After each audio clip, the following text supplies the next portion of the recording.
Your reasons for listening to the show, well, those are your own. But just keep in mind that the views, information, or opinions expressed on the Tuddle Daily Podcast are solely those of the individuals involved and do not necessarily represent those of our sponsors. Yeah, it's called free speech, people. Nobody's forcing you to listen. Get ready for your daily dose of Tuddle. The all-time greatest intern/producer we've ever had, of course, Tuddle. Tuddle in Florida. From the Hobo Fish Camp, it's the Tuddle Daily Podcast. No wonder nobody likes you, Tuddle. Everything's a goddamn debate. Greetings and welcome to another edition of the Tuddle Daily Podcast. Got a great show lined up for you today. I got a very, very busy day. This is kind of going to be like a little bit of a interview special. Make sure you go to my website, Tuddle.net/vote. Vote for me when it comes to the Orlando Weekly Best of Orlando, Best of Podcasts, not on the radio. If you go there and you vote for me, make sure you take a screenshot, because if you take a screenshot and you tag me on any of my social media, you will automatically be registered to win a 4-day, 3-night stay in downtown historic St. Augustine from one of my sponsors, FloridaCannabisCoach.com. Scott York was kind enough to be able to help me out. He has been there from the beginning when it comes to the podcast that I'm doing. On today's show, I have a conversation with Charlie Alaimo. It's been a while since I've had him on the show, and we kind of mix it up.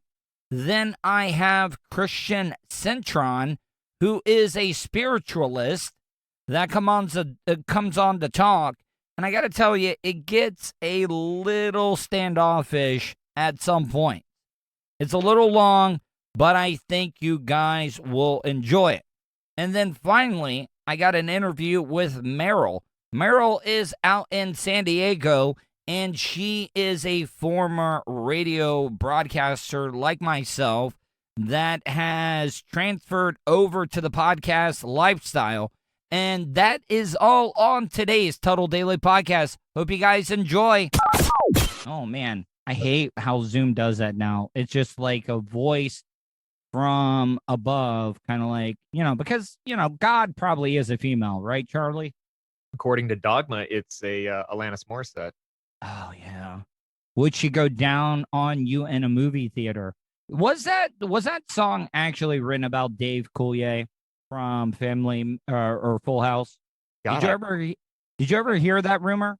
No, but I hope it is. That means I always heard Dave Coulier was packing some hog, because he was there's this story. I think Stamos told it on Howard a while back before he got married. They had his bachelor party and Coulier was there, and in the limo they had these like masks with his face. They were cutouts of his face, and Coulier took his dick and he put it in the mouth hole of it because he cut a little mouth hole out of it. People. Yeah, but you do know the song that I'm talking about, where she mentions, would she go down on you in a movie theater? I can't remember what song that is off the top of my head, because I'm such a jobber. I do my podcast off of my phone, so I cannot actually search what song I'm talking about. But there is a lyric where she's talking about, would she go down on you in a movie theater? And everybody was talking about, the song, and it was confirmed by Alanis herself that it was about Dave Coulier. That is awesome. Well, that makes me like Dave Coulier that much more. Yeah, and what about the what was the urban legend, the singer that had to have his stomach pumped because it had too much semen in it? I forget what. Rod Stewart? Yes, Rod Stewart. Yes. Do you think that was real? I don't know, man. If he did, that means you're swallowing like gallons of cum. So he was just doing like a super blow challenge that I had to officiate one time, where it was myself and B Fudd and Gilkey Gallardo from the Bubba Love Sponge show as Naughty Alicia and Jenny Jizz did Super Blow 50.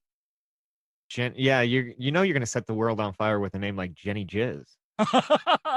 Well, okay. So I want to get into a couple of things. So I don't want anybody to think that I look down on terrestrial radio. I stay too busy. And do you really listen to terrestrial radio that much anymore or no?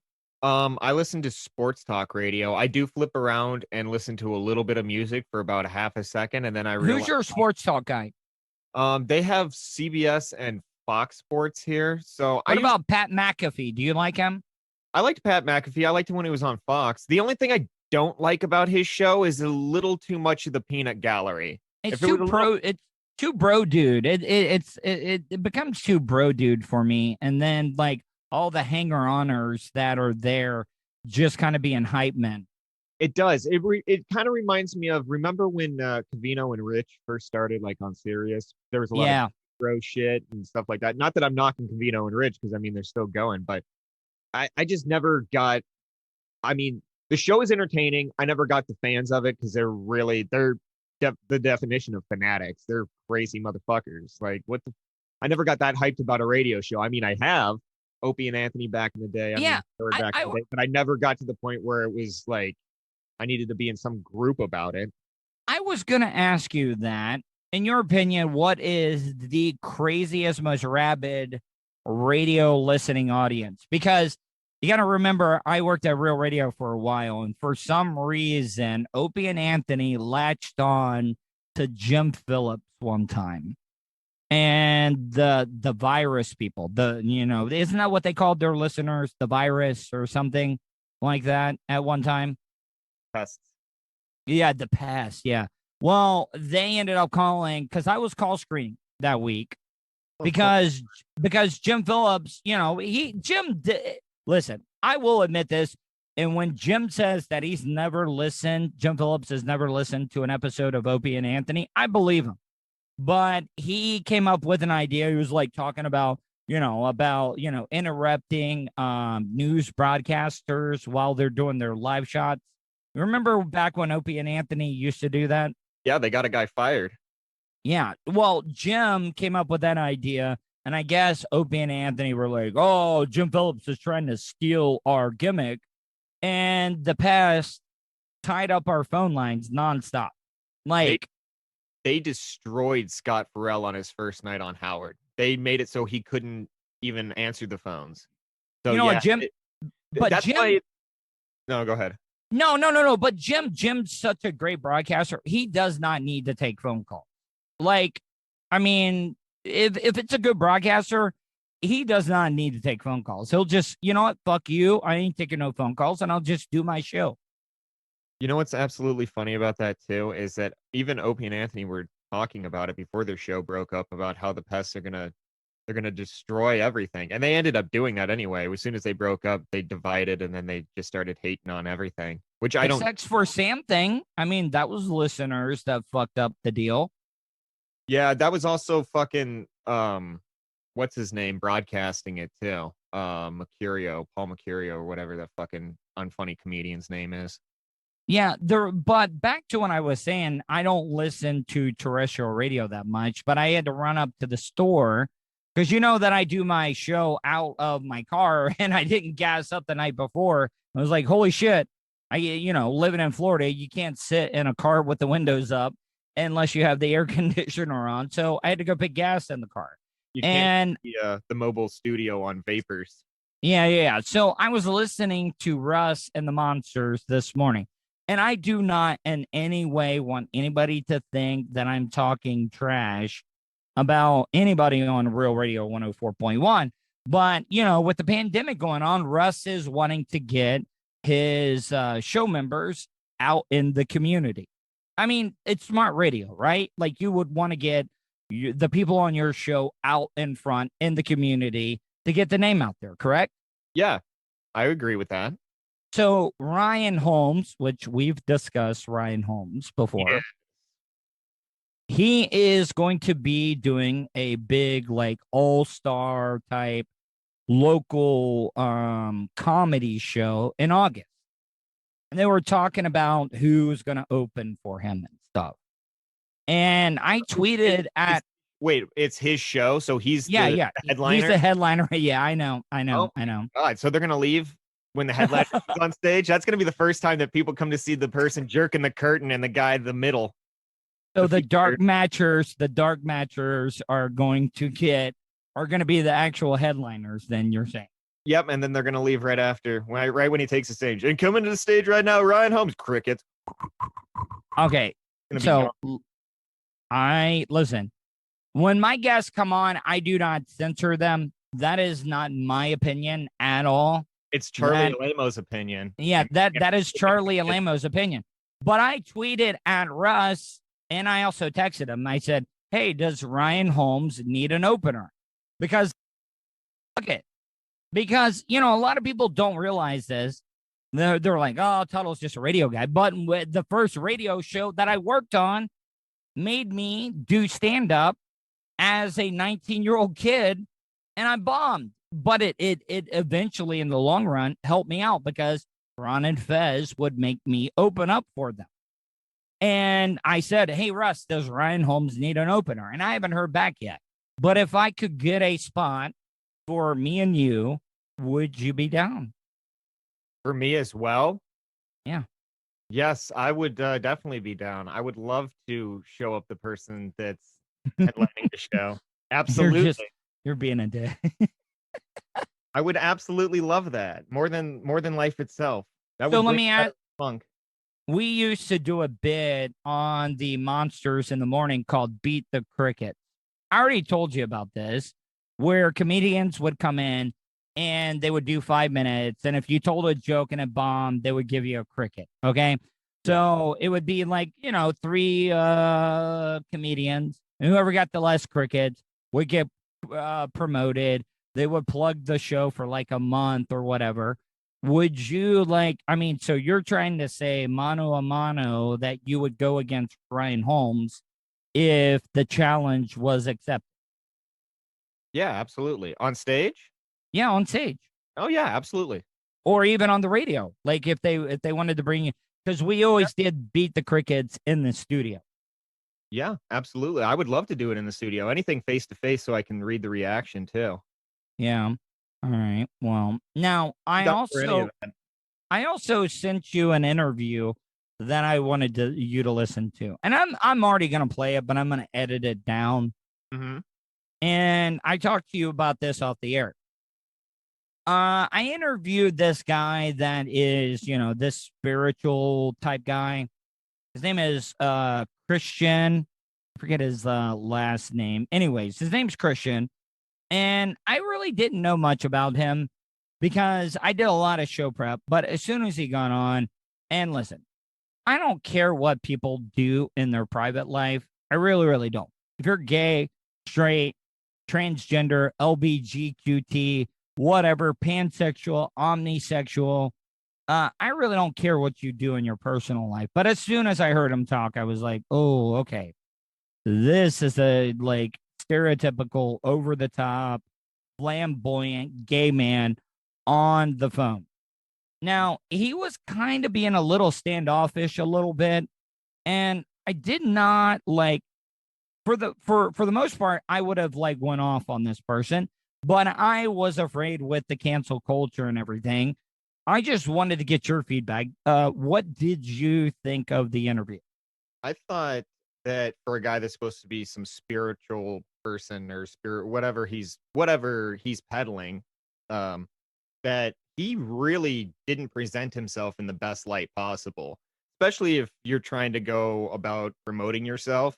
That's not a good way to do that.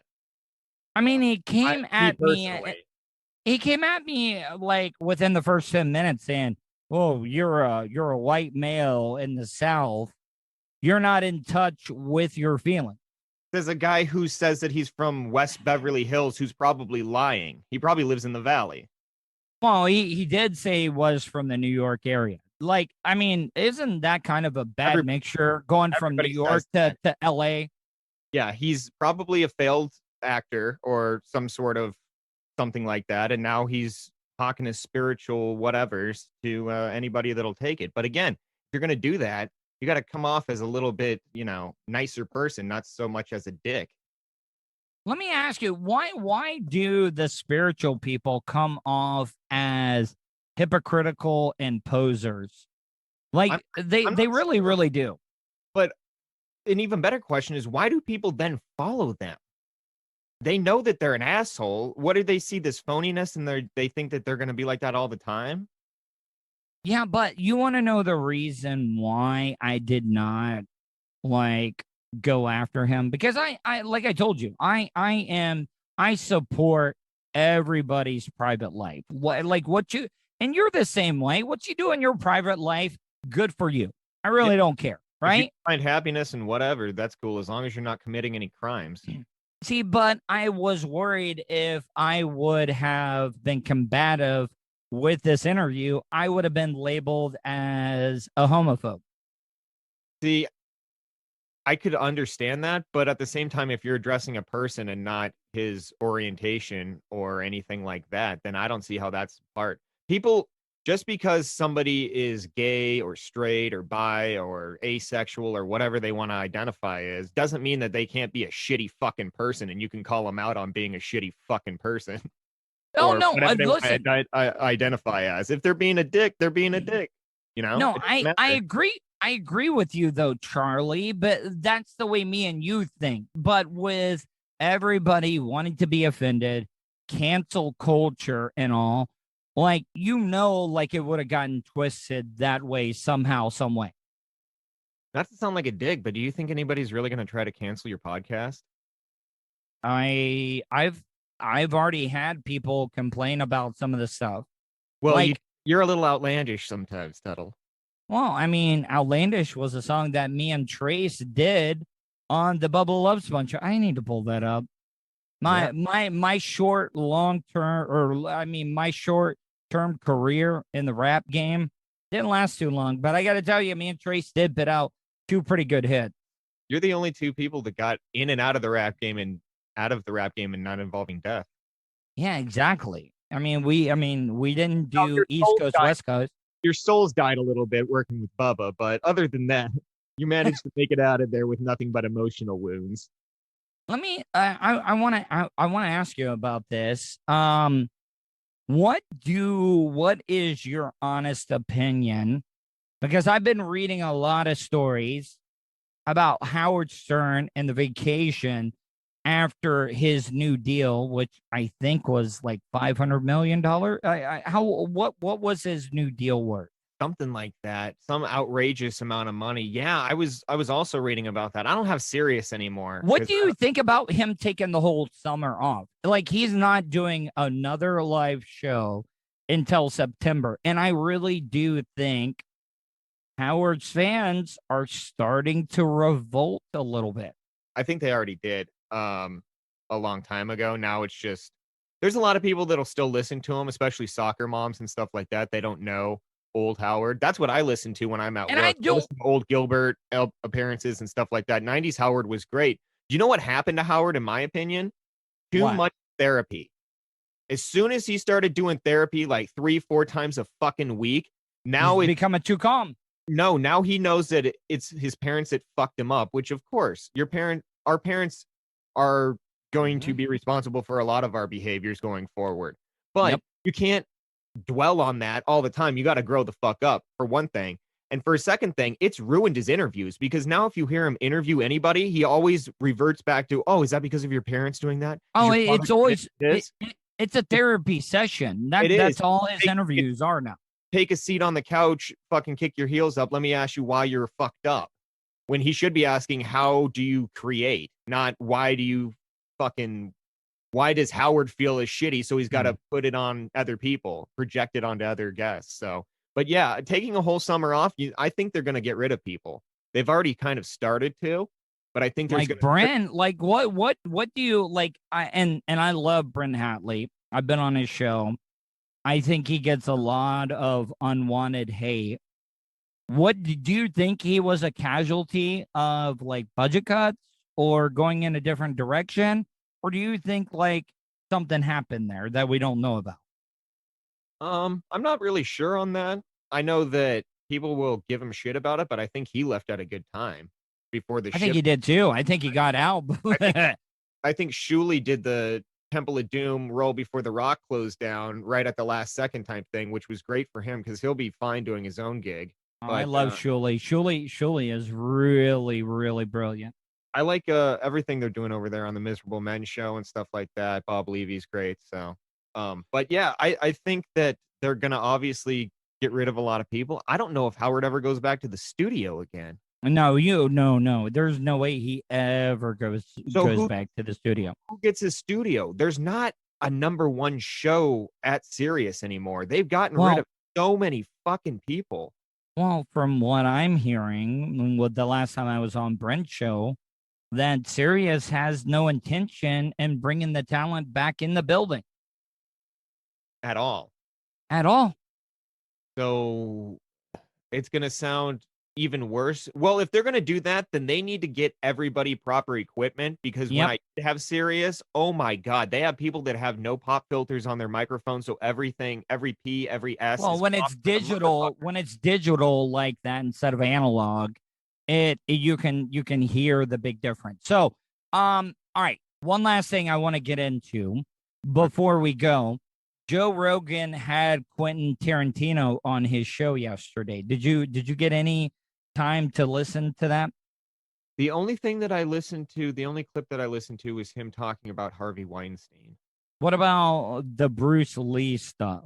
No, I was actually going to watch that later, but I know what he said because he said suck my dick to the people except the daughter. He was like, I can understand if the daughter was pissed, but for everybody else, you can suck my dick.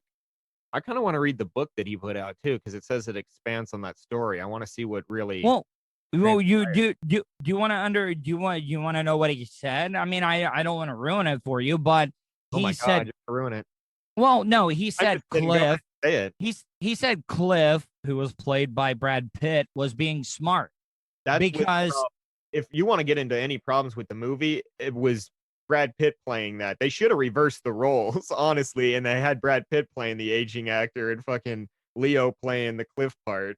Yeah, no, yeah, I mean, I could have easily seen that, but the way that Tarantino explains it is that Cliff let him have the first fall. Remember, it was like best 2 out of 3, falls.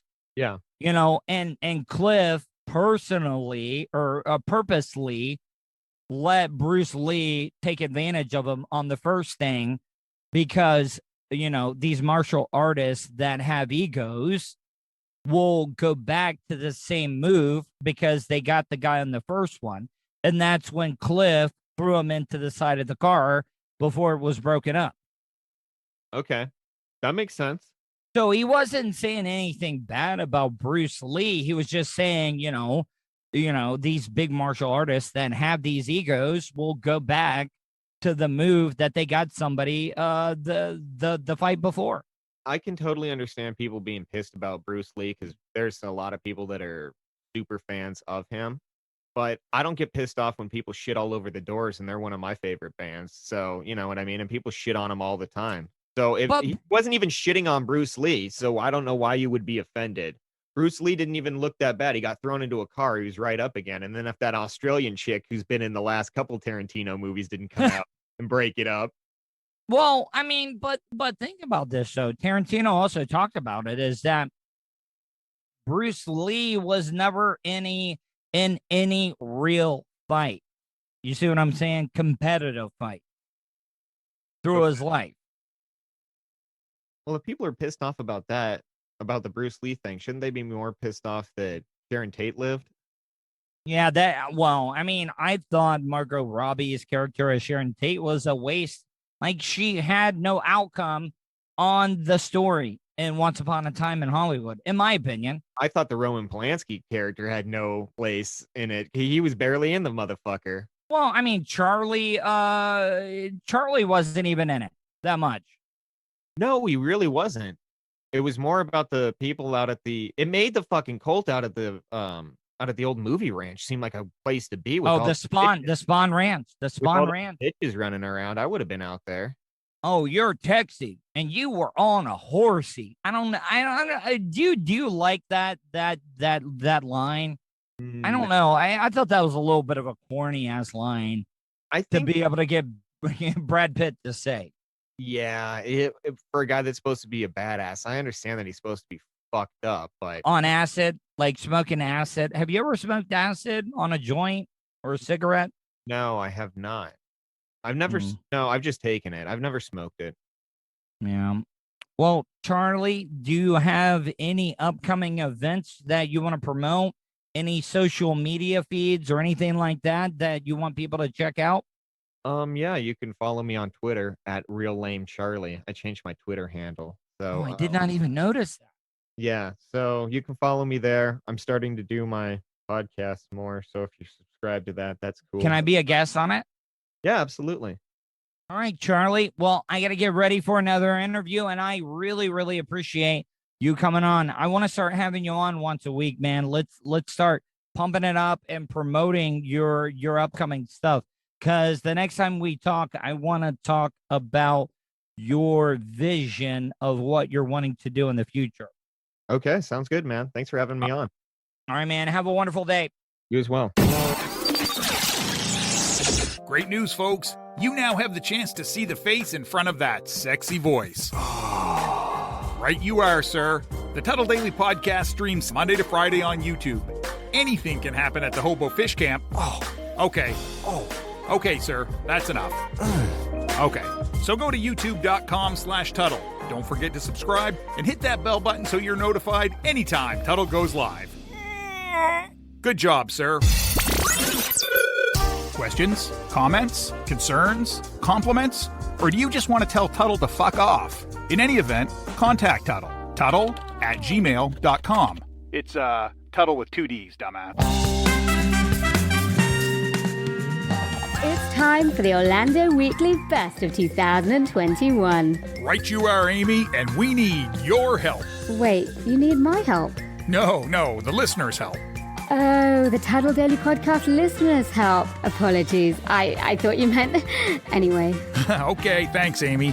Yes, fans, that's right. Our boy has been nominated for Orlando Weekly's Best Orlando Podcast. And what a journey it's been for Tuddle, from the pinnacles of terrestrial radio and having various instruments inserted into his rectum to making an attempt at rebuilding his broadcasting career by starting a podcast with nothing more than an iPhone 7 in a late model PT Cruiser. Look, being nominated for Orlando Weekly's Best of 2021 podcast hasn't been easy.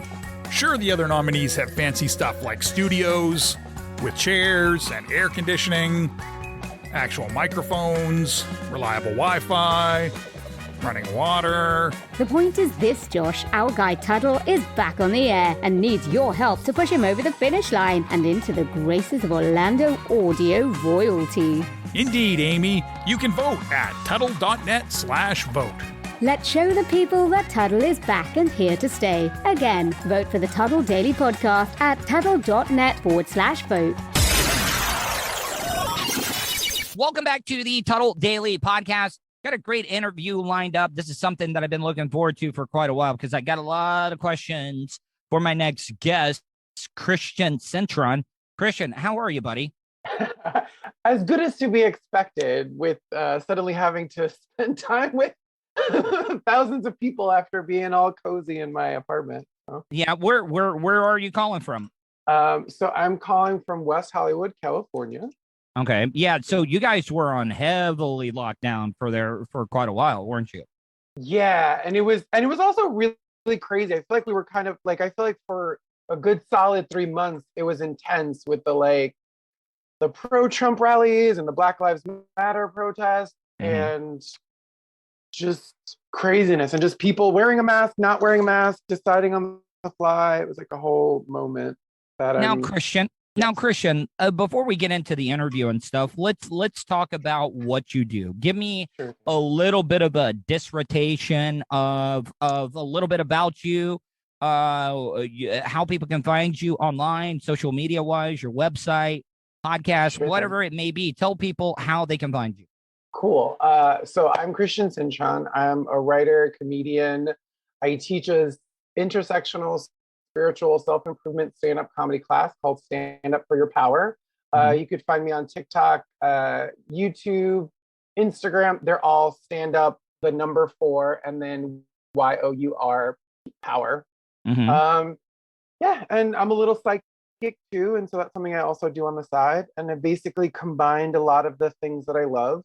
One thing that I've learned is being somebody who has a lot of passions and interests, you kind of have to find a way to make them all work together. And once the horses are all running in the same direction, that's when you start, that's when you have something to really like show for yourself. So like my class is that for me. It's my baby, and I can be like, cool, this is what I do, this is what I'm working on, this is what's happening. So, Christian, so I got to ask you this, because I don't know why, as of recent, the rocket just went up here, by the way, too. I was wondering what that big explosion was. I'm near the Space Coast, and SpaceX was launching off a rocket, so I didn't mean to get distracted there. Anyways, back to what I was saying. I've been having a lot of bad luck with spiritual women that are into, the Terra type stuff, yoga, the spiritual type lifestyle. Is that something that you're familiar with?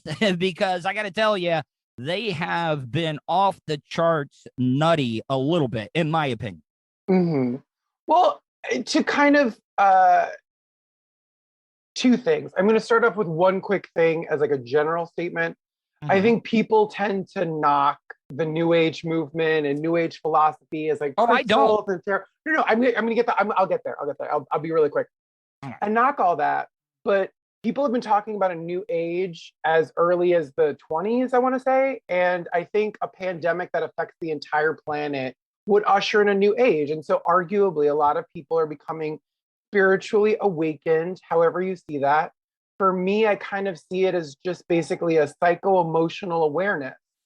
We're not in a position where we can no longer like repress our feelings and just go along with society.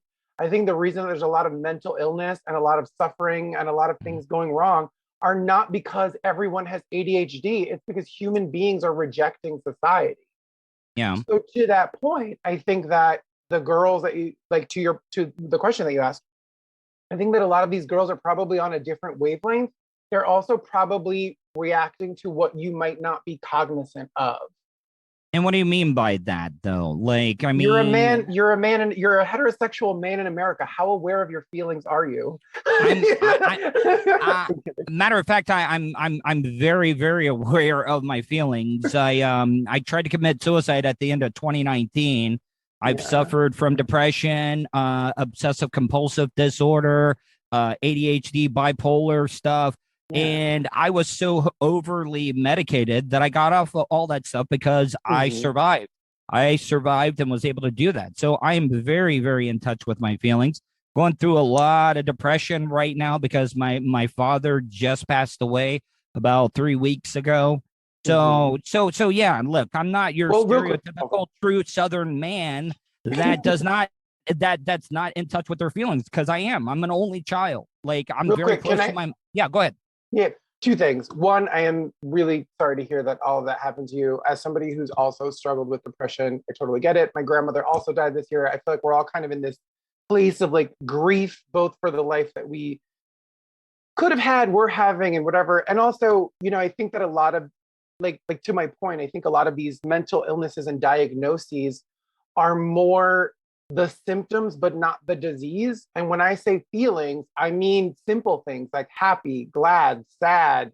I'm feeling, overwhelmed. Like, I think a lot of times there's not space in our culture for men to say, I am happy right now. I am sad. I am vulnerable. I'm uncomfortable. That's not part of our culture. And so instead, it's easier to pathologize and say, I'm depressed. I have bipolar disorder. Maybe you have bipolar disorder because you haven't been able to say you're sad your whole life. Let's be real. I guess you didn't listen to my podcast yesterday because I spent the first 10 minutes of it crying, bawling my eyes out and stuff. So trust me, I am one of the most open podcasters / radio personalities that you're ever going to find, because I share everything with my audience. That's why that I've been able to build the audience that I've been able to build. Yeah. And I'm also speaking in the general. I wasn't speaking about you directly. I mean, I do think that being vulnerable is not something that, I'll say that even for myself, I'll use I statements to not trigger anybody. No, you're not triggering I think me at all. I'm just No, explaining to you. I was saying that more just in general. But like even myself, like I'm a queer man, and so it's okay for me to act however I want. I mean, I'm still going to be called, the F word and pushed around or tried to be threatened, but even I don't know how to be vulnerable. Even I am not fully cognizant of how I'm feeling in the moment, because feelings are complicated. Like you could be sad one minute and happy the next. And I would argue, in my personal belief and some of the things that I work on with my students and some of my clients, is choosing how you feel. What feelings do you want to be attached to? Because I do think that the one thing that is ironic in our society is we live in a society that's so much about Catholicism and Christianity and Jesus. I hate hold it. on. Let me make my point. Sorry. Like with Jesus, but yet joy is something that is a word that they say in church, they sing it in the hymns, they talk about it in the Bible all the time. But how many people are actually feeling joy? When you are feeling joy, you don't care if somebody's gay or if somebody's getting an abortion, because you're too busy living your best life. If you're a real Christian, you're too exhausted outside from healing the sick and feeding the poor and taking care of the children that are actually alive and in foster care, instead of worrying about what some procedure some woman's getting at a clinic. Oh, I agree. Again, yeah. I mean, I look, what people do in their private life, like, even though like I don't support Republican, Democrat. I believe less government. I don't care what people do in their lives. I have spent most of my life in Orlando. We have a very, very large gay community that I have accepted in my life. And I don't care what those people do. I'm proud of them for being able to be out more than what they are right now. Like I covered all the shooting that happened at polls. It did the complete opposite. It brought the community together more than anything. Mm-hmm. And I think to that point, and so the point that I was trying to make about joy, to relate it to what you're saying, is that when you're joyful, you can it's like not like the goal is not to be happy all the time. That's impossible.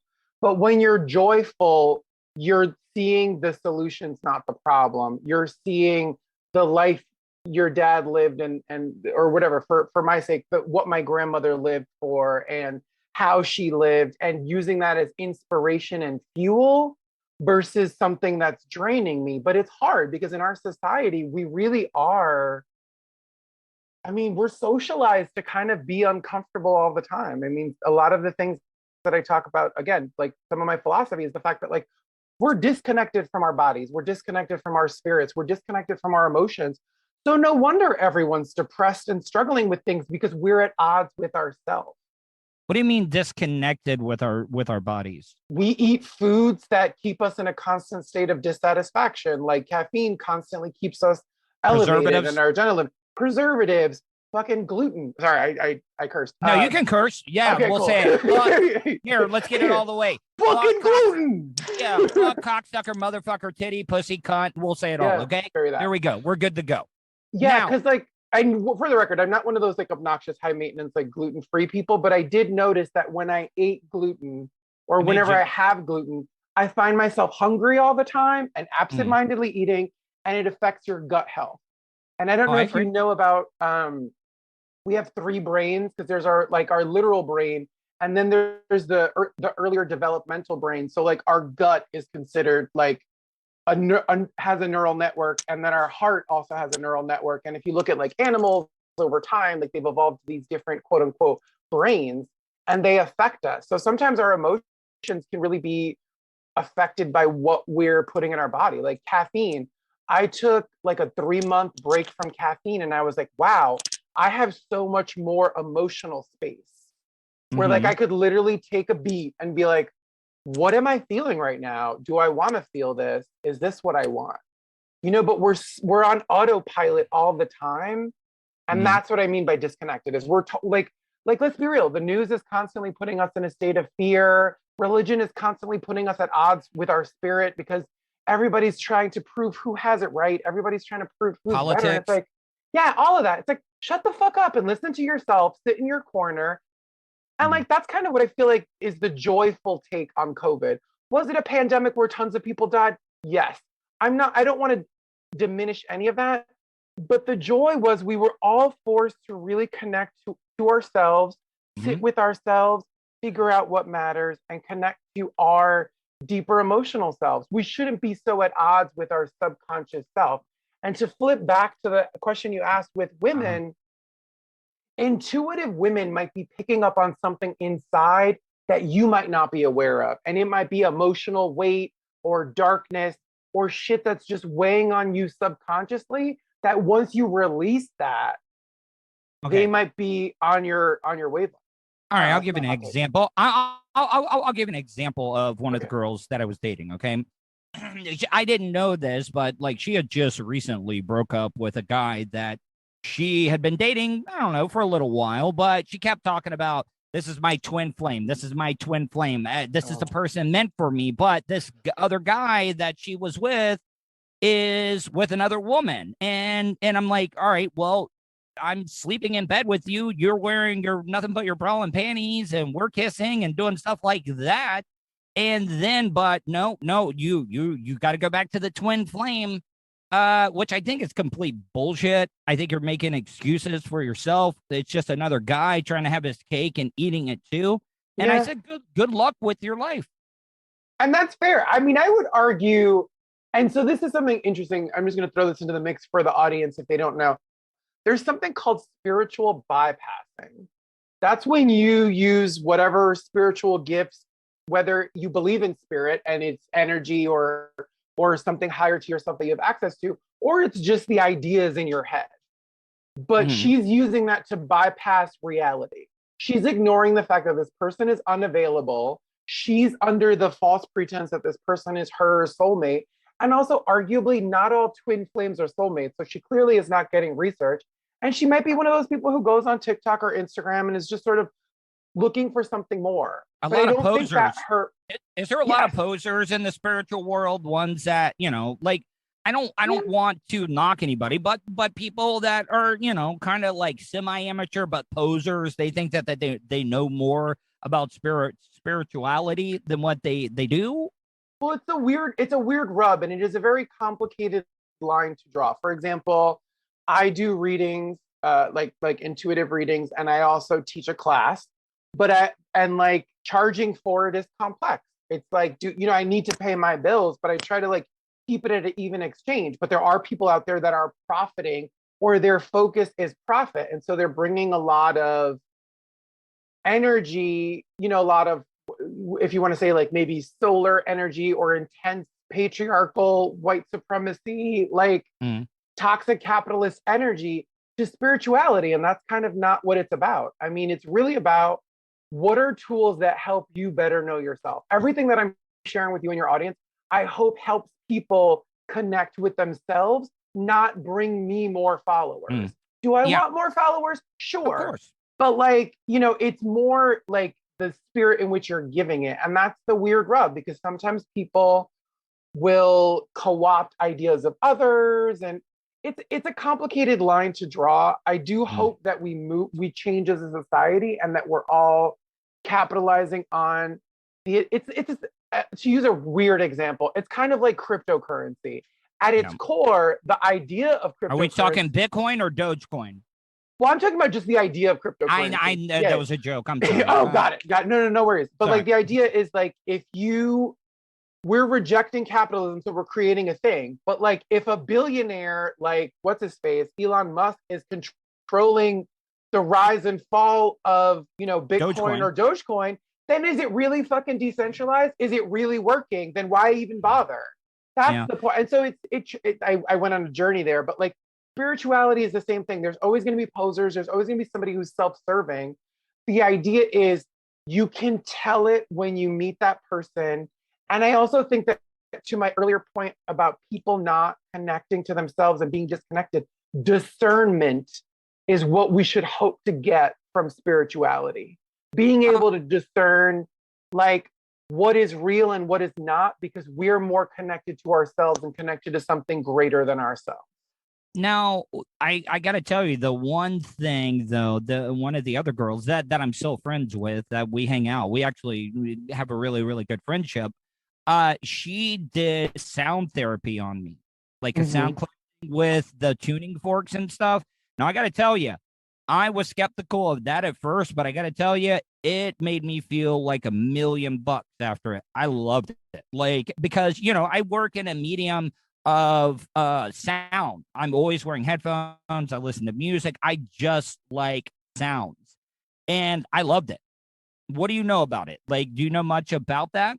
Not sound therapy specifically, but I do think that like any form of like all of these modalities are both to connect us to our body and to like release a lot of emotional. So like real quickly, emotions are like our thoughts are electrical impulses, and a lot of our emotions are like hormonal flow and electrical impulses. It needs to be moving. So anything from body work to breath work, a lot of that is all shaking the way our system works so that we're no longer on autopilot and things are just moving. I won't lie, I'm not super aware of sound therapy. I do know about like, I like understand the principles because like there's tuning forks, there's also sound bowls. Yeah, I did the tuning forks, not the bowls. Oh, you should get one. You can get one at home and just like set yourself up right before the podcast. Be like, cool, like I'm centered, let's go. It might help. Now, let me ask you, are men more spiritually in tune or women? Like, or is it even? Like, are women more spiritually in tune or men? I would argue, okay, so one, I mean, that's a complex. I would say, okay, I'm going to give you a twofold answer. I'm going to start by saying, I want you to bring it. Come on, let's trigger some people. Let's trigger some people. I would say trans people and queer people are the most spiritually attuned because they supersede gender. Because when your masculine side and your feminine side are working together, when your mind, body, and heart, when everything is in balance, that's when you can really discern spiritual energy. That's when you can start listening to your intuition. That's when you can start connecting with things. I will say that women tend to lead with their higher chakras, which is your crown chakra and your third eye chakra. So arguably, it could be said that women are a little bit more attuned because female intuition is a thing that we all allow to exist. I don't think men are men are I'm going to make a generalization, whatever, take it or leave it. No, I do that all the time. So go ahead. You're not going to emotional. Men are not emotionally aware enough to even know how they're feeling in the moment, let alone feel beyond their feelings, to tune into something greater than themselves. And also so much of our society is built on the fragility of the male ego. So ego death is kind of the entrance, in the entree, if you will, into spirituality. And so it happens multiple times. But you don't think gay men or lesbians have egos either, though? No, I'm not saying that they don't. I'm more just saying that this, like, American society is not built around protecting the queer, the lesbian ego. I mean, let's be real. Whereas, like, it is like built around protecting the male ego. The reason that, women are not allowed to be assertive in the workplace is because, God forbid, they threaten Jeff before his next meeting. Whereas it's like straight white men in America can say whatever they want, even if it's incorrect. I mean, I listen. All right. So, I mean, let's talk about that. Let's really get down. Let's unpack it. Let's go. Okay. Yes, I'm pulling it out right now. I'm laying it out on the table for you. Okay. See, it's always about your dick. This is what I'm talking about. Fragile ego. I'm kidding. No, it's just me making a really bad joke. So, what I'm trying to say, though, that there is becoming a double standard, though. I mean, women have fought for equal rights for so long, and this is a twofold response, just like you said earlier. Okay, women have wanted to be equal. It is okay for women to sexualize men, but it's not okay for men to sexualize women. That's also super problematic, and that's also like a lot of like white feminism. Okay, which we can get to in a second. Continue with your second point. Okay, now my second point is talking about equal rights and stuff. I know this might be a little bit of a touchy situation or a question to ask you, and I want your honest opinion on it because I got my opinion on it. Yeah. Transgender men that have had the surgery, done everything, and transformed into a woman. Do you think that would be a should trans woman? A trans woman. Okay, I'm a sorry. Trans Thank you for man is correcting. okay. Thank you for correcting me. I like to be corrected because I like to learn. So a trans woman. Okay. Mm-hmm. Do you think they should be able to play women's sports? I mean, that's so not okay. Like, because it's a topic that I just recently talked about. I mean, we're talking. I mean, you were talking about. You know, that's a tough one. Okay, rewind. I want to address the double standard of what you were talking about, because I do think that one big thing that's very important to me and part of like the brand of my class is intersectionality. Now, intersectionality is the ability to hold space for everyone's privilege and oppression at the same time. And I think that like what we're like, not to like play the race card or whatever, a lot of this is like the white experience, because I do think that a lot of white women flex their privilege because now that men are like, it's easy to just be, oh, men are the problem, men make more money than me, pa, pa, pa, pa, pa. But it's like, you're also a white woman and you're complicit in the same homophobia, misogyny, transphobia, and racial oppression that keeps everyone from being equal. Because maybe if we were all equal, you also wouldn't be oppressed, Deborah, Jessica, you know what I mean, Kelsey. But like, that's kind of the weird thing that I think people ignore. And that's sort of why everyone is pointing fingers at everyone else and not realizing 5 billionaires control, they're playing fantasy football with the world's wealth. Exactly. Because we're all fighting over nitpicky things. The fact classism, not the racism. fact that Black trans women are dying is way more important than the odds of like 1 or 2 trans people playing sports. And let's also acknowledge that the fact that people are always pointing fingers at women who have greater testosterone in sports, instead of looking at how much are women athletes getting paid, or how many straight identified men are having sex with trans women on the DL, and not caring about the fact that they're human beings that deserve jobs and deserve to be able to like have health insurance and be able to go to work without being fucking murdered. I you know what I mean? Like, I think that those are larger issues. I don't give a fuck. Like, sorry, like I got real New York for a second. I don't give a flying fuck. I have my opinion, which is like, let live and let live. I'm also not a woman, so it's not my place to even talk about it. And I would argue that you're not a woman, so I feel like we should table that. And like, because it's like not even our place to say anything. Because it's like, it's the same thing as like if we talked about abortion, it's like, we could talk until the cows come home. We're not going to solve it because neither of one of us could ever get an abortion. Unless you plan on transitioning and playing shot put, I'm happy to give you that time. Wait. What is shot put? I got to learn something new. What is that? Shot put? It's like a track and field. Oh, all right. I thought it might have been a gay thing. Yeah, I thought shot putting was like, I got to hear about this one. I was like, hey, now, so shot putting. That's when I dribble my balls on your chin. I'm kidding. Now let me ask you though, like, how is it being a spiritual person and being a gay man? I don't feel comfortable using the Q word that you use. And I appreciate that, because I do think that honestly, like, some of that means a lot. Like in that moment, you saying that was like the opposite of a microaggression. It was like a little boost where it's like, wow, you actually give a fuck about my existence. Thank you. Thank you for that. No, I hate when white people in the South say, oh, I listen to rap songs all the time. Why can they say the N-word and I can't? And I was like, okay, no, you have not been through. They didn't own slaves, Jeff. They didn't own slaves, you dumb fuck. But people even get offended when I call myself a Florida cracker, though. But I also think that everyone's like, there's also a complex time that we're in right now, to my point, where people are not aware of their feelings, but they want someone to blame. And I think there's a thin line between cancel culture and like wanting, like what I call takedown culture. It's one thing to cancel somebody. I'm sorry, I don't want to watch the Cosby Show anymore because Bill Cosby's a rapist. Did you see he got released? Yeah, I saw that today, and I'm plucked. But like, so like in that moment, like cancel culture, quote unquote, works. I also agree. I'm sorry, I don't care what Kevin Hart has to say. If you're a comedian and you're making millions of dollars in comedy and gay people are not laughing at the jokes that you're writing at their expense, you do deserve to be canceled because you're a shitty comedian, not because you are whatever, being edgy. So fucking do your job and shut the fuck up. Like that is what annoys me, because everybody, the takedown. But what happened to freedom of speech though? I just want to define this one quick thing.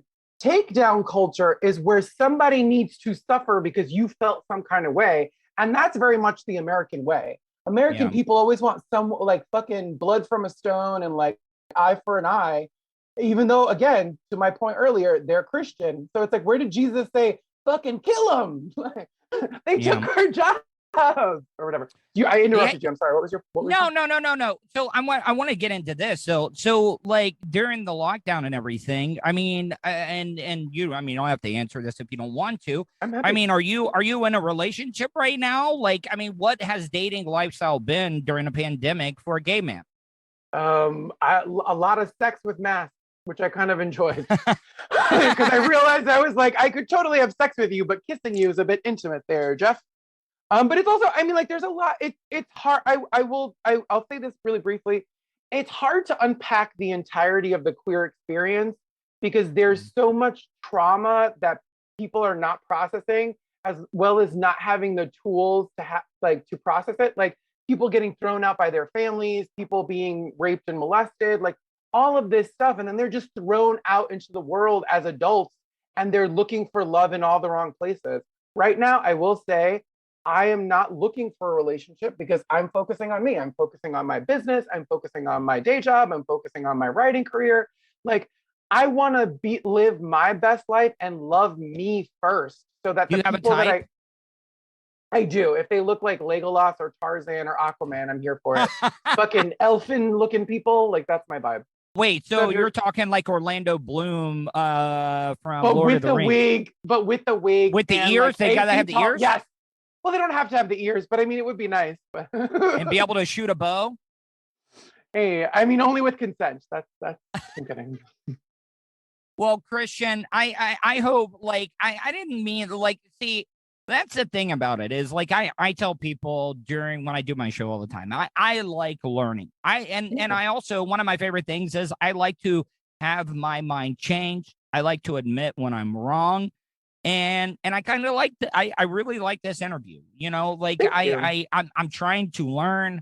I'm trying to adjust to things, you know, growing up as a Southern man here, you know, like we get stereotyped as well, too, though. You know that, right? Like everybody thinks if you're a white man in Florida, you're a racist, you're a homophobe. You want to go beat up, F word for gays, you know, all that type of stuff. No, that's not how it is. Yeah. And I think that the weird thing is that I feel like, I don't know, I mean, again, like, I think I feel like the oppressed and privileged model works for everyone. And I also feel like microaggressions really do affect everyone. And I hope we can get to a place where everyone's using the same terminology so we can find some sort of commonality. All right. You know what I mean? Because like if I were going to be a smug prick because I'm from New York and I live in LA and I'm like, you're from Florida, you don't know fuck all. That's a microaggression because I'm aggressing on you and I'm affecting you emotionally. And if you take it the wrong way or turn it into a thing socially, then you're the asshole. That's the weird rub of microaggressions, is that someone is in a weird situation where like they can't address it the way they want to because society wants them to just fucking take it. Whereas it's like, let's be real, like the fact that a Karen could lose her mind because she's inconvenienced at a restaurant, and like that's okay, and like somebody's not slapping her in her face, and she's not losing her job, or she's not whatever. Like she doesn't live with the same fear that certain people do. And I'm sure as someone who is not racist, homophobic, and everything, but lives in the South, I'm sure you've taken your licks for that. Oh, yeah. Yeah, because I'm sure if you were, you would have been one of the boys, and you'd probably be doing something else today. I don't know. You'd be a cop. You're kidding. Okay. Yeah, I know. Hey, Christian, before we go, let everybody know how they can check out your stuff. All right. So my website is standupforyourpower.carrd.co. You can find me on Are you Instagram. having to type that in just to make sure it worked? It sounded like you were typing whenever you were saying that. So. No, hold on. Should I type it? Do you need it? No. It just sounded like you were typing in the background. I was like, it was like. Oh, no. That was a joke. Sorry, it wasn't picking up. Yeah, and I'm on social media, stand up, the number 4, YOUR power. I'm Christian Cintron, CINTRON. Cintron, it's like, a Hello Kitty vibrator or Optimus Prime's life partner. All right, Christian. Yeah. I hope you have a wonderful day, and thank you for giving me some time. Thank you. I hope you have a great one. Wish you could have just flown and had your vehicle arrive a day or two later so you can enjoy more time doing what's important to you? Well, you can. Just give Starfire Transport a call. Let the professionals do the driving while you're flying. Starfire Transport specializes in RV and auto transport. They'll also haul watercraft from boats to PWCs, cargo trailers, and more. Service available throughout the continental United States. So don't wait. Call Brian today at 574-349-4193 or 989-751-6106 for your next move. 10% off for veterans past or present. Also, make sure to tell them Tuddle sent you for an additional discount. That's Starfire Transport. Want to support the show? Go to paypal.me/Tuddle on the radio. Welcome back to the Tuddle Daily Podcast. I got a great guest on, a fellow radio person that is turned podcaster, Meryl Klemow. We were so close, Tuddle. God, man, damn it. Whatever. Anyway. Obviously, you can tell I don't have a showbiz name. I haven't changed it yet. This is my real name that we're going with. Yeah, it's Meryl Klemow. Klemow. Now, Meryl, how are you today? I'm really good. How are you? I'm doing wonderful. A little rainy here in the Sunshine State today. I mean, we're in the rainy season here in the state of Florida. But I'm sure like it's been pretty. What's the weather been like out in California? Well, it's been almost eerily nice and sunny, which means that soon a tsunami or wildfire or the big one, mudslides, the big is coming our way. 'Cause it's been very like we've had about 2 or 3 months of beautiful, calm weather. And also, I was just going to say, now I'm entranced by Florida. I already love manatees a lot, and so I'm a big manatee girl. So I always look at videos of them in Florida. But now I also follow on Instagram. I follow this account of this gator guy, Gator Chris or something, with this amazing gator tamer who feeds like 10 gators at a time, and he doesn't really wrestle them in the harsh kind of way. He trains them like dogs, and I can't stop watching them. And so now my dream is to go to Florida and visit him. See, I can already tell that you have your radio chops or broadcasting chops, because like I've been having a lot of guests on, and like you'll ask a question and they'll give like a 1 or 2 word like response and stuff, and you're already jumping in. We weren't even talking about gators, and you were able to jump in like it was like that double Dutch. Are you come on in. Yeah, I mean, it's fun. I also get excited. I talk to the same people all the time, so when I talk to new friends, I get very excited by that. Now, Meryl, before we get into the interview, let my audience, my supporters, know a little bit about yourself and where they can find any of your content at. Yeah, definitely. Well, first of all, thank you so much for having me, and a little brief description about my life and everything. I was born originally in Pennsylvania, in Scranton, PA, home of the office. And so I lived there. Dunder Mifflin.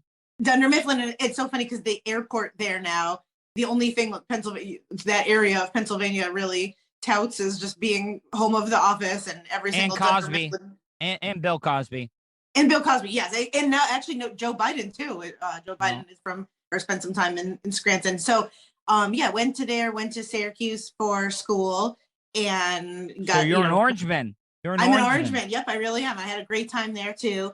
And originally I set out to work in the music industry because that was kind of right when I was in college, was the height of record labels and, ASCAP and BMI and publishing, and record labels were really hot. And then right as I was about to graduate, that's when Napster and the digital era music came about. And so pretty much every the class before me, every person that had a record label job soon was out on the streets and pretty much had to adapt to the musical digital wave. So then I went to San Diego, or I moved to San Diego from Syracuse, and I started working at a music venue and really loved it, and worked there for about 11 years doing the marketing and doing everything from shopping to the bands and just crazy wild stories, everything you can imagine working at a music venue in your early 20s. And then from there, it was right at the time when podcasting was starting. So in about 2007, 2008, I started podcasting myself. And then the venue that I worked for was really gracious and awesome. And they said, you're into podcasting. We have these artists and guests come through every day, and we could use the promotion for the venue too. So they bought my equipment for me, and I did it with a co-host. And so we had a really fun, successful podcast. I'm still really proud of the interviews. It's called, the music venue is called Belly Up. And so the podcast was called What's Up at the Belly Up. And to this day, we had really great, huge artists on. Who was the biggest you've interviewed?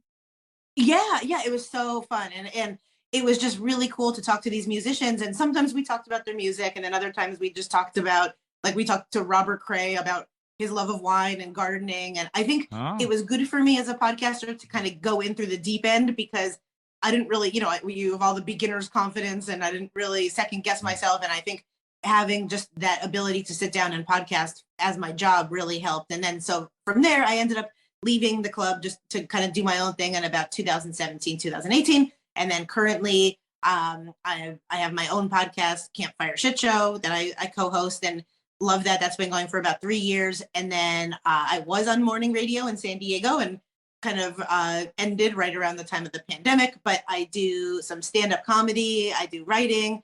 I also have found a great way. I always encourage people that there's so many opportunities in podcasting, even just not if you don't want to be a host. And so a lot of my job is I write show notes for people and, help them with copywriting for their own podcast. So it's been a really crazy, fun journey. And I don't know, I definitely feel like the podcasting industry, it's cool to see it just adapt, All right. So I got to ask you, you were talking about having to go out and get things for artists. I'm not asking for any names, but because when I was an intern, I worked on a nationally syndicated radio show, and I would have to facilitate and find certain things that the personalities on the show wanted to party with at some point. Did you ever have to do that for any of the artists? So you don't have to. Oh my gosh, yes. I don't know how PG rated this podcast is, but you can say here. Let's get it out of the way. Fuck, cocksucker, motherfucker. Okay, good. Okay, my kind of show then. Okay.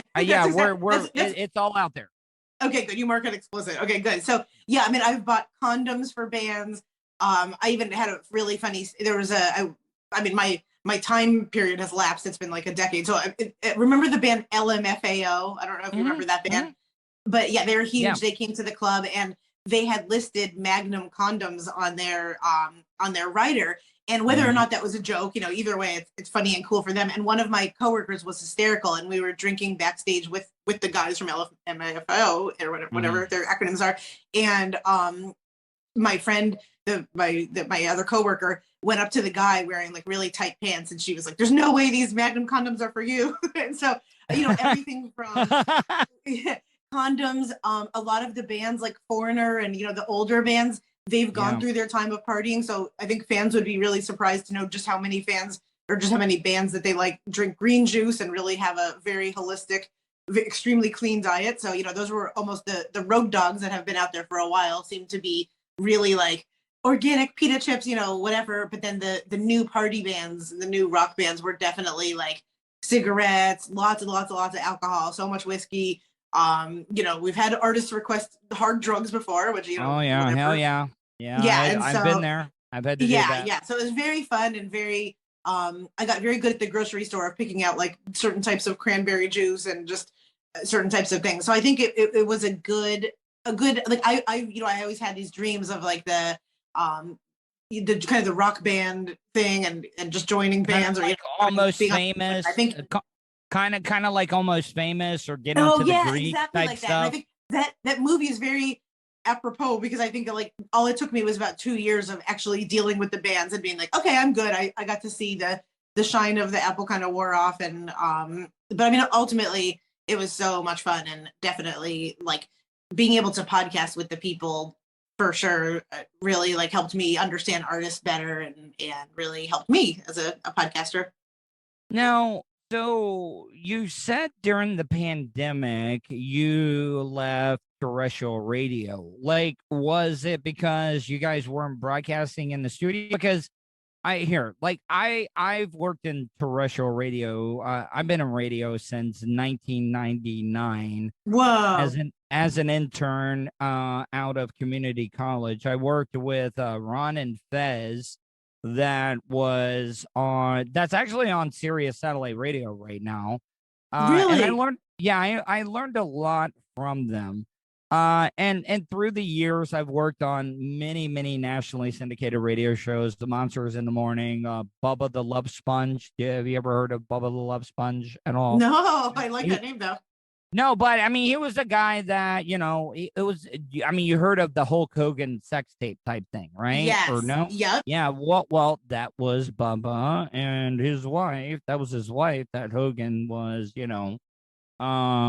hooking up with at the time. So, wow. Yeah. So that was a radio guy. Yeah, that was a radio guy that I was working for at the time.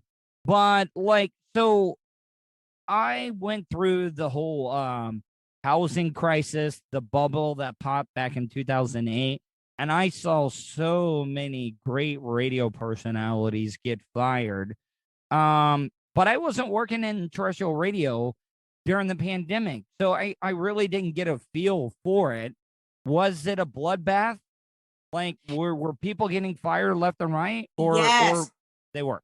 Yes. Oh my gosh, funny you should say that. Yeah. So my experience was, I was lucky enough to get on a show with one of my longtime dear friends and San Diego radio industry vet, this man, Chris Cantori, who's really wonderful and has been a good friend of mine for years. And we're both in the podcasting space too. And he had a morning show, he's done a bunch of radio, and then we were building a morning show, and he had brought me on as his female sidekick. And then it was about a year and a half in, and our station, a very radio thing, where our station got bought out, and then it was like taking forever, and they didn't know if they were going to keep us or not. And to be like really, really honest, I was very done with the job, and I loved Chris and I loved working with him, but the morning hours were really tough for me, and I was just ready to, it wasn't all that I thought it was cracked up to be. And also I definitely found a dwindling audience from the time, that I used to listen to radio. It was it was almost becoming embarrassing to tell people what I did. And I think a few years ago, it would have been like, well, I'm on morning radio, but instead it was just kind of I don't know, it just seems kind of hacky to be now, but I was lucky to have a great team. And I loved my time with Chris. And so we got fired, or, not even fired. We just got not taken with the new regime in about March. But my boyfriend is actually a radio person too. He was on a radio station here called FM 94.9, which is the alternative station. And his morning show turned into him just doing the morning show alone here in our spare office. And so he, as a one-man show, was having to talk about the pandemic and then the riots and everything. And then he was part of this whole intercom bloodbath. And so they let a bunch of shows go. And that included my boyfriend and a bunch of our mutual friends. So not only, I think I was one of the lucky ones, because I really wasn't hoping to stay in radio. I was kind of done, and stuff on my podcasting end was growing. But I think for radio people, I really feel for them, because I think exactly what you said is now there's so many great people that are out in the field and just now looking. And I definitely feel for people in their 50s and 60s that have been at a job for 20 years. Now they have to go find something else. I definitely do not have it that rough. I really feel for people like that. No. I heard everything you were saying, and it is the truth. Terrestrial radio is dying. Yeah. I worked for Clear Channel, which is now iHeartRadio, for a decade, from 2000 to 2010. And I saw all those firings and stuff.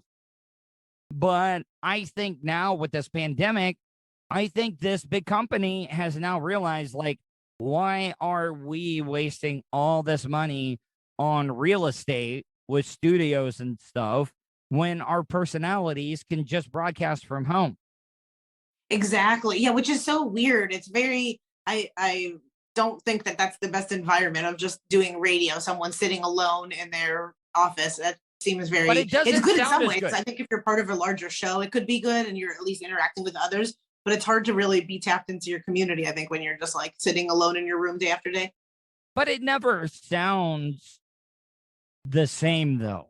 Like it doesn't. Being in it. No, it just, because, the regular person, and I'm not saying anything bad about listeners and stuff, but they can't tell the difference. But if you've worked in radio or podcasting, you're wearing headphones all the time, you can hear a difference in the sound quality.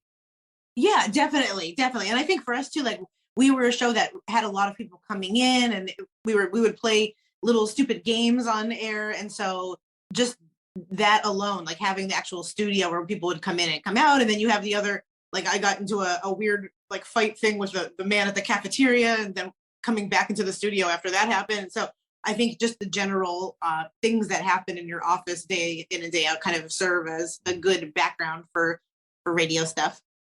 What is the biggest asshole guest that you've ever had on your podcast / radio career? Oh, for sure. The singer Modest Yahoo. Are you for real? Yeah, he was awful. Yeah. I mean, I tried to connect with him. I'm Jewish, and I was really looking forward to speaking with him. And I'm not the biggest fan of his music, but I'm like, okay, he seems cool. That shocks me. That shocks yeah. Oh, me. he's awful. And I think his friends or his fans think that he's like, peace and love and blah, blah, blah. But I watched him throw away like a vegan piece of cheese that is an offering of a fan brought him. And he was making it really tough for us to interview him. And just kind of how you said before, just giving me one word answers. And I was just trying to joke around being like, oh, I'm Jewish. My grandma's looking for a nice Jewish boy, if you know any of your people. And he would just be like, okay. And so he just like wasn't playful, and I don't know how to describe it, like pompous maybe, I think. And so the whole interview was so awkward that we had a hair and makeup gal in the room, and I looked over and she was like sweating buckets on behalf of us, because it was just like, I mean, to this day, like I think people, if you like his music or whatever, like that's awesome. I think some people it speaks to some people, but for me, that was one that I kind of left being like, oh, I really tried. And we could have had a lot of fun, I think, but whatever, I don't know. But he needed to like chew his food for a certain number of chews, and it was just a lot. It was a lot. He's kind of a one-hit wonder, right? I mean, he only had that one big song. Yeah, I think so. And he also he had all these rules, and I know that goes along with Hasidic Jewish culture. And like I said, I'm Jewish, so I totally am not even in 1% judging it. But it's just like.